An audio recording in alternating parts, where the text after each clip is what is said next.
வணக்கம். இன்னைக்கு நாம ஒரு சூப்பரான விஷயத்தை பத்தி பார்க்க போறோம்.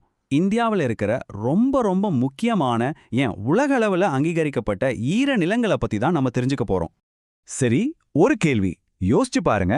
ஒரு பக்கம் 4230 சதுர கிலோமீட்டர் பரப்பளவுல ஒரு பெரிய காடு, இன்னொரு பக்கம் வெறும் 0.2 சதுர கிலோமீட்டர்ல இருக்கிற ஒரு குட்டி ஏரி. இது ரெண்டுக்கும் நடுவுல என்ன சம்பந்தம் இருக்க முடியும்? ஒன்னு மலையா இருக்கு, இன்னொன்னு மடுவா இருக்கு. ஆனா என்ன ஒற்றுமை? ரெண்டுமே ராம்சர் தலங்கள்ங்கிற ஒரே கேட்டகரிக்குள்ள வருது. ஆமா, ராம்சர் சைட்ஸ். இந்த பேரை நல்லா ஞாபகம் வச்சுக்கோங்க. ஏன்னா இதுக்குள்ள தான் நம்மளோட இன்னைக்கு மொத்த கதையும் அடங்கியிருக்கு. அப்போ அப்படின்னா என்ன அந்த ராம்சர் தலம்? எதுக்கு இதுக்கு இவ்ளோ முக்கியத்துவம்? வாங்க, இந்த சர்வதேச அங்கீகாரத்துக்கு பின்னாடி இருக்கிற விஷயத்த கொஞ்சம் விளக்கமா பார்க்கலாம். சிம்பிளா சொல்லணும்னா, ராம்சர் தலம்ங்கிறது ஒரு ஈரநிலம், அதாவது ஒரு வெட்லேண்ட்.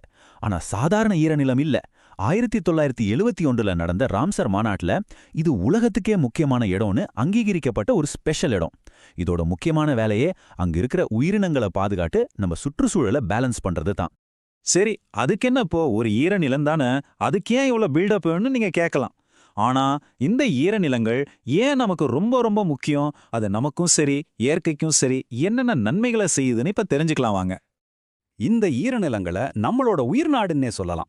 முதல்ல பாருங்க, வெளிநாட்டுல இருந்து வர்ற பறவைகளுக்கும் அழியிற நிலைமையில இருக்கிற பல உயிரினங்களுக்கும் இதுதான் வீடு. அடுத்து நம்மள மாதிரி மனுஷங்களுக்கு மீன்பிடி தொழில், விவசாயம், சுற்றுலான்னு எத்தனையோ பேருடைய வாழ்க்கை இந்த ஈரநிலங்களை நம்பித்தான் இருக்கு. அது மட்டும் இல்ல, இதுங்க ஒரு நேச்சுரல் வாட்டர் ஃபில்டர் மாதிரி. தண்ணியை சுத்தப்படுத்துது, காத்துல இருக்கிற கார்பனை உள்ள இழுத்துக்குது. ரொம்ப முக்கியமா வெள்ளம் வர்றப்போ ஒரு ஸ்பாஞ்ச் மாதிரி தண்ணியை உறிஞ்சி நம்மளை காப்பாத்துது. நம்ம நிலத்தடி நீரையும் ரீசார்ஜ் பண்ணுது. பாத்தீங்களா எவ்வளவு வேலை செய்யுதுன்னு? இந்த ஒரு வாக்கியம் நாம பேசின எல்லாத்தையும் அழகா தொகுத்து சொல்லுது. பாருங்க, ராம்சர் தலங்கள்ங்கிறது சர்வதேச முக்கியத்துவம் வாய்ந்த ஈரநிலங்கள். அதுங்க பல்லுயிர்களை ஆதரிக்குது, நீர் சுழற்சியை ஒழுங்குபடுத்துது, அப்புறம் உள்ளூர் மக்களோட வாழ்வாதாரத்தையும் பாதுகாக்குது. எவ்வளவு கரெக்டா சொல்லியிருக்காங்க பாருங்க. ஓகே, இப்போ நம்ம ஃபோக்கஸை நம்ம இந்தியா பக்கம் கொண்டு வருவோம். நம்ம நாட்டுல இந்த ராம்சர் தலங்களோட நெட்வொர்க் எவ்வளோ பெருசு, எவ்வளவு பறந்து விரிஞ்சிருக்குன்னு பார்க்கலாமா? கேட்கவே ஆச்சரியமா இருக்கும். இந்தியாவில் மொத்தம் 98 ராம்சர் தலங்கள் இருக்கு. எஸ், 98. இது சாதாரண நம்பர் இல்ல. சுற்றுச்சூழல் பாதுகாப்புல நம்ம நாடு எவ்வளோ அக்கறையா இருக்குங்கிறதுக்கு இது ஒரு பெரிய அடையாளம். அதுவும் ஏதோ ஒரு 2 மாநிலத்துல மட்டும் இல்ல. இந்த 98 தளங்களும் இந்தியா முழுக்க கிட்டத்தட்ட 28 மாநிலங்கள் மற்றும் யூனியன் பிரதேசங்கள்ல பரவி கிடக்கு. காஷ்மீர்ல இருந்து கன்னியாகுமரி வரைக்கும் இந்த உயிர் நாடிகள் இருக்குன்னு சொல்லலாம். சரி, வாங்க இப்போ ஒரு குட்டி வர்ச்சுவல் டூர் போலாம். இந்தியாவிலேயே எது பெருசு, எது ரொம்ப சின்னது, எது ரொம்ப பழசுன்னு இந்த ராம்சர் தலங்களோட எக்ஸ்ட்ரீம்ஸ் பார்ப்போம். அப்பதான் அதோட டைவர்சிட்டி நமக்கு புரியும். முதல்ல பிக் பாஸ். இந்தியாவோட மிகப்பெரிய ராம்சர் தளம் மேற்கு வங்கத்தில் இருக்கிற சுந்தரவன காடுகள் தான். பரப்பளவு எவ்வளோ தெரியுமா? 4230 சதுர கிலோமீட்டர். நம்ம சென்னை நகரத்தை விட பல மடங்கு பெருசு. சும்மா கற்பனை பண்ணி பாருங்க. சுந்தரவன காடுகளுக்கு அடுத்த இடத்துல யார் இருக்காங்கன்னு பார்த்தா நம்ம தமிழ்நாட்டுல இருக்கிற கழுவெளி பறவைகள் சரணாலயம். கிட்டத்தட்ட 1513 சதுர கிலோமீட்டர். அதுக்கு பக்கத்திலேயே கேரளாவோட வேம்பநாடு கோள் ஈரநிலம் இருக்கு. இந்த நம்பர்ஸை பார்க்கும்போதே தெரியுது இல்லையா, இந்த ஈகோசிஸ்டம்ஸ் எவ்வளோ பிரம்மாண்டமானதுன்னு. இப்போ இந்த ஸ்கேலை பாருங்க, சும்மா தலை சுத்திடும். ஒரு பக்கம் மலை மாதிரி 4230 சதுர கிலோமீட்டர்ல சுந்தரவனம், இன்னொரு பக்கம் மடு மாதிரி வெறும் 0.2 சதுர கிலோமீட்டர்ல இமாச்சல பிரதேசத்தோட ரேணுகா ஏரி. ஒன்னுக்கும் இன்னொன்னுக்கும் சம்பந்தமே இல்லாத அளவுல ஒரு வித்தியாசம். இதுதான் இந்தியாவோட ராம்சர் தலங்களோட அழகு. சின்னதும் இருக்கு, ரொம்ப ரொம்ப பெருசும் இருக்கு. இந்த ஈரநில பாதுகாப்புங்கிறது இந்தியாவுக்கு இன்னைக்கு வந்த பழக்கம் இல்ல. ரொம்ப வருஷமாவே இதுல நம்ம முன்னோடியா இருந்திருக்கோம். நினைச்சு பாருங்க, 1981லேயே ஒடிஷாவில் இருக்கிற சில்கா ஏரியும் ராஜஸ்தான்ல இருக்கிற கேவலாதேவ் தேசிய பூங்காவும் இந்தியாவோட முதல் ராம்சர் தலங்களா அறிவிச்சிட்டாங்க.